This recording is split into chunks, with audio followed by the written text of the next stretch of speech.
مثلث کارگردان، مدیر فیلمبرداری و طراح هنری ستون اصلی هویت تصویری پیدا کردن فیلمه. زمانی که قبل از فیلمبرداری به آنالیز فیلمنامه، صحنه به صحنه خوندن، صحبت کردن و به نقطه نظرات مشترک رسیدن بر اساس ذهنیت اولیه‌ای که فیلمساز برای خودش داره، بخشایش ممکنه به لحاظ اجرایی واقعا یه بخشایی ممکنه اصلا عملی نباشه، بخشایی ممکنه نیاز به یک تمهیدات پیدا کردن راه حلایی داره که اتفاق بیفته. خیلی خیلی تعیین کننده است. تجربه کارهای متعدد بهم نشون داده واقعا اون زمانی که ممکنه چندین روز طول بکشه که یک دور به طور کامل با فیلمبردار و طراح هنری فیلمنامه رو از ابتدا تا انتها آنالیز کنیم، کالبد شکافی کنیم، تعریفش کنیم و ترجمان تصویری، رنگ، نور، ویژگی‌های لوکیشن‌ها، همه اینا برامون روشن بشه، یک مرحله‌ایه که من میتونم یک نفس راحت بکشم. انگار دیگه همه چیز از صرف تخیل و ذهنیت خودم که ممکنه بخشش هم اصلا به درد نخوره، فقط میل من باشه، اینا وجه واقعی و اجرایی پیدا میکنن. واقعا انجام این بخش یکی از اون مراحلیه که اطمینان خاطر بهم میده که خیلی خوب، پس این کار عملیه. با این میزان از درخواست‌های ناگفته تو در ذهنت در زمان نوشتن فیلمنامه، در زمانی که داشتی نمیدونم شخصیت‌ها رو خلق می‌کردی، یعنی نقشه راه به نظر من کار فیلمبرداری تو این جلسات روشن میشه. اینکه به یک نقطه واحدی از اون چه که فیلمبردار نیاز داره برای درآوردن اون فضایی که من دارم راجبش حرف میزنم، اون پیشنهاداتی که طراح هنری با ایده های مختلف میتونه بده، از ویژگی های لوکیشن، نمیدونم فضاهایی که میشناسه، فضاهایی که میتونه پیشنهاد بکنه، فضاهایی که ممکنه با یک بازسازی امکان کار پیدا کنه. خب شخصا چون هیچ وقت کار تاریخی نداشتم یا کاری که در دکور اتفاق بیفته، در فضاهای واقعی که کاملا روشون کار میشه، یعنی نه فضای واقعی که بگیم اینجا جای خوبیه بریم و با یه تغییر کوچیک، نه، ممکنه تغییرات اساسی در اون لوکیشن بدیم، ولی ممکنه کالبد اون فضا انقدر بهمون کمک بکنه که بیارزه که تغییرات ساختمانی بدیم، نمیدونم رنگ رو عوض کنیم، چه بکنیم، به دلیل اینکه به فرض یک نمای خوبی که ما میخوایم به شهر داشته باشیم فقط از این لوکیشن امکان استفادهش باشه.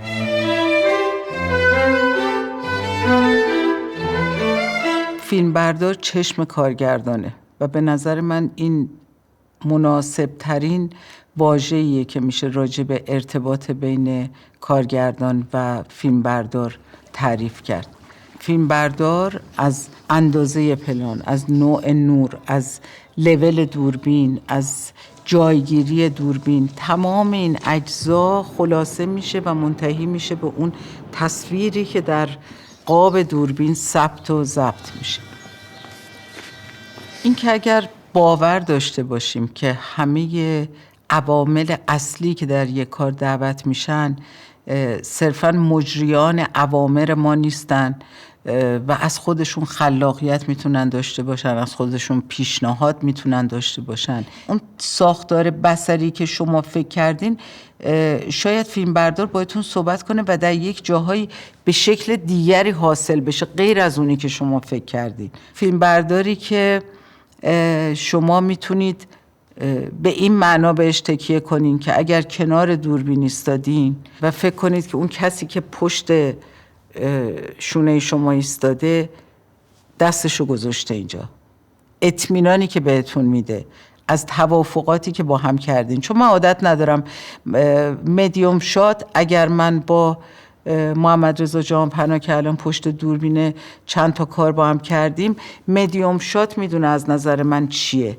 یعنی اینکه الزاما و دقیقاً بنویسم چه لنزی انتخاب بکنیم، نه دیگه، تا این اندازه واقعاً درگیر تکنیک نمیشم. خب کاربرد لنز رو میشناسم، ولی وقتی با فیلم برداری که بارها کار کردیم میدونه مدیوم شات از نظر من اینه، کلوزآپ چیه. درسته یه حدود داره، ولی واقعا هر کدوم اینا برای هر فیلمسازی یک معنایی داره، یک سلیقه‌ای داره که وقتی اون سلیقه به یک شناخت مشترک برسه نیاز به کلنجار زیاد و صحبت کردن زیاد نداره با هم دیگه و خود اینا خیلی کمک میکنه.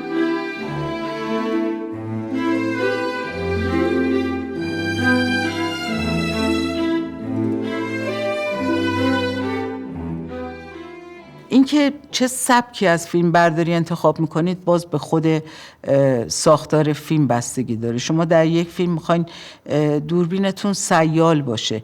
دوربین سیال الزاماً به معنای دوربین رو دست نیست. ممکنه برای یه فیلم اصلاً دوربین رو دست، یعنی مدل کار دوربین رو دست نیاز باشه. جایی اصلا زیبایی شناسی فیلمتون به گونه‌ای هست که میخواید چیده شدن قاب‌ها یکی از ویژگیاش باشه. یعنی معلوم شه که ما قابی رو بستیم با این اندازه ها و اشل هایی که میخوایم در طول کار حفظش کنیم. به فرض یک قرینگی رو در پلان به کار بگیریم، یعنی این قاب دارای یک شخصیتیه که باید در طول کار تکرار بشه. قاب بندی ها، نوع نورپردازی، همه اینا تعیین کننده است که چه فیلم برداری انتخاب میکنی. مشکلی که بین فیلم بردار و فیلمساز پیش میاد فقط ناشی از انتخاب غلطه، نه عدم تخصص هر کدومشون. انتخاب غلطه و در نهایت ممکنه که به مشکلاتی برسه.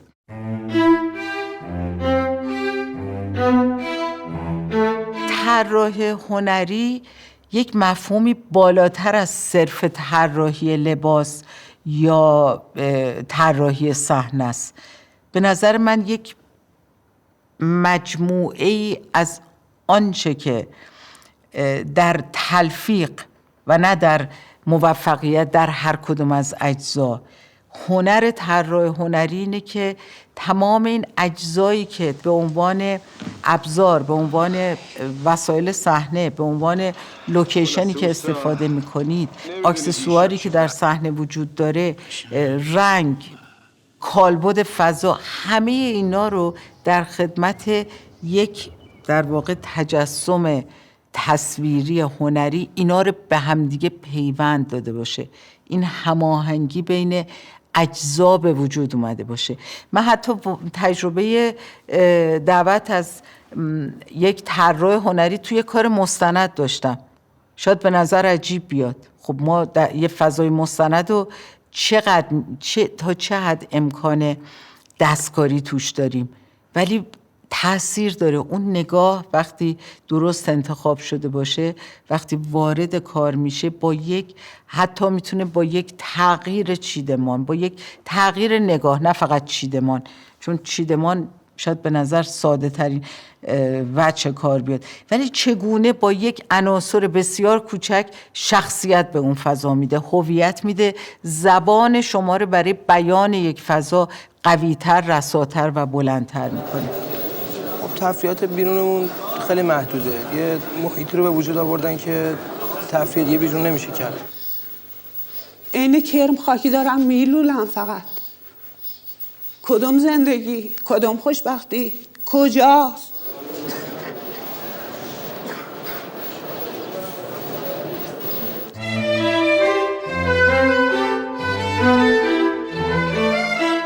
در کار معاصر و در کار اجتماعی که سمت و سوی واقع نمایی داره، گاهی به نظر میاد که خب استفاده از فضاهای مستند موجود ممکنه کفایت کنه. من به نظرم اصلاً اینجور نیست. این که اگر کاری که میکنید به واقع نمایی نزدیک شده باشه که به اشتباه بیاندازه کسی رو که این ممکنه فضا مستنده، یک وجه امتیاز مثبت داره. وجه منفی اینه که تلقی این بشه که چون به نظر نمیاد که کاری در این صحنه شده پس الزاماً این یه فضای واقعی بوده. نه، اصلا اینجوری نیست. یعنی در این جور کار که به نظر خود من سهل و ممتنع ترین نوع طراحیه، چون یک طراح با یک کار تاریخی تکلیفش معلومه دیگه، یا برداشت خودش رو از واقعیت میسازه یا واقعیت رو سعی میکنه بازسازی بکنه و سعی میکنه اشتباه نره. ولی در چنین کاری، در کارهای معاصر، این کارهای سهل و ممتنع اینه که نباید دیده بشه ولی همه چیز و همه اجزا در کنترلش باشه.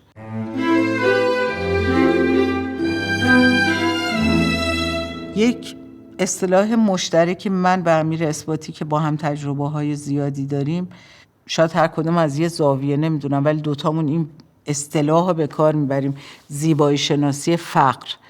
یعنی وقتی ما راجع به طبقات محروم و فرودست جامعه فکر میکنیم که خب این که طراحی نداره، شما وقتی وارد یک فضای گرفته کوچکی با حداقل امکانات وسایل ارزون قیمت و خب با این فضا دیگه مگه چیکارش میشه کرد؟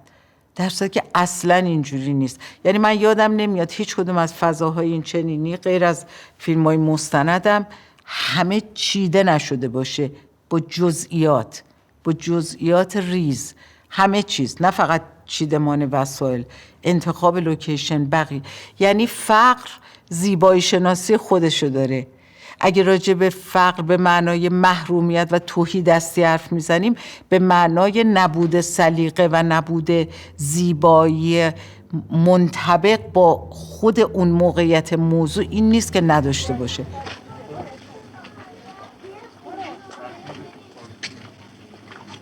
سلام.